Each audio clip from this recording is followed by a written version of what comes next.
کند در مقابل او فروتن باش، حرفش را گوش کن، راهنماییش کن.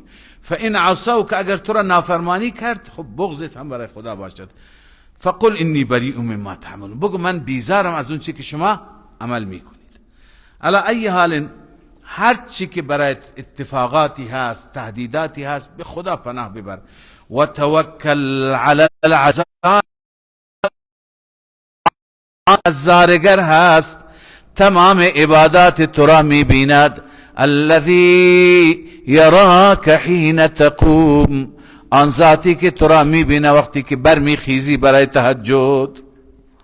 و تقلبک فی الساجدین، اون ذاتی که تقلبش تو را، تقلب یعنی از اینجا به اونجا رفتن، از این اتاق به اون اتاق، از این حجره به مسجد، میبیند تقلب تو را در میان ساجدین، یعنی گشتن شما را، یا در میان ساجدین هی میغلطی و خدا را یاد میکنی. انه هو السمیع العلیم.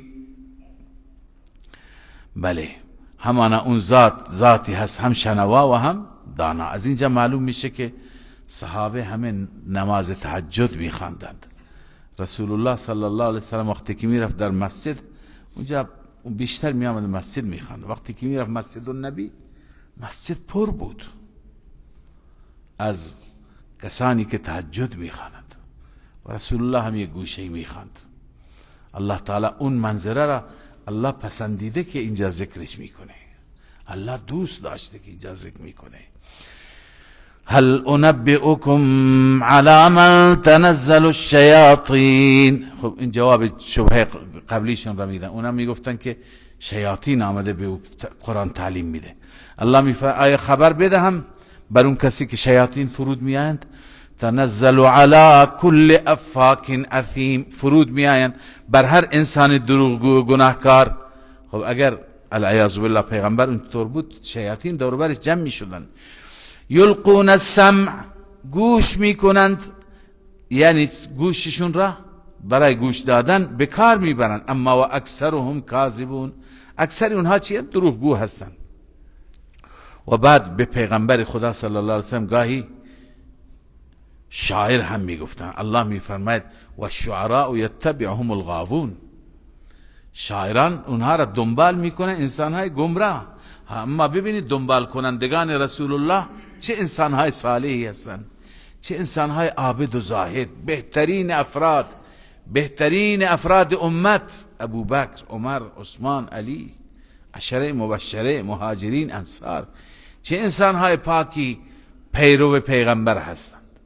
اما شعرا یتبعهم الغاوون، کسانی که گمراه هستند اونها را پیروی میکنند. الم تر انهم فی کل وادی یهیمون، میبینی که در هر وادی سرگردانند. شعرا نمیدانند که چه راهی ببرند، اونا هدایت ندارند، اونا فقط شعر بلد هستند. و انهم یقولون ما لا یفعلون، انها میگویند اون چیزی که نمیکنند. شما دیدید اکثر شعر، در شعر شعار هست، فقط حقیقت نیست، دروغ، واقعیت نیست، بلوف است. میگه من برای تو چنان قربان بشم، دستم را قطع میکنم، پاهم را قطع میکنم، سرم را، هیچ چیزهایی میگه که اصلا عمل نمیکنه، دروغ میگه. اکثر در شعر چی است؟ مبالغه است یا نیست؟ و انهم یقولون ما لا یفعلون. اما این قرآن با شعر قابل مقایسه نیست. این مطالبش را نگاه کن، چقدر زیبا، چقدر متین، چقدر ناصحانه، چقدر موعظه و تذکیر و تذکر. لذا اینها شعرا انهم یقولون ما لا یفعلون. اما همه شعرا مثل هم نیستن. این شعرا جاهلیت هستن. اونایی که ایمان دارن، اسلام دارن، شعرشون شعر توحیدیه، شعرشون در راستای تعریف رسول الله است، مدح رسول الله است. شعرشون شعر خوب هست، نغمه ای هست که ایمان انسان را تقویت میکنه، انسان را به یاد خدا میندازه. خب اون مستحسن است. به این خاطر اینجا شعرای مؤمن را استثناء میکنه. حسان ابن ثابت هم شاعر بود. الا الذين آمنوا وعملوا الصالحات، مگر آنهایی که ایمان آوردن و عمل صالح انجام دادن از شعرا. و ذکر الله کثیرا، و خدا را به کثرت یاد کردن. و انتصروا من بعد ما ظلموا، و انتقام گرفتن بعد از این که مظلوم شدن، یعنی عوض خودشون را گرفتن.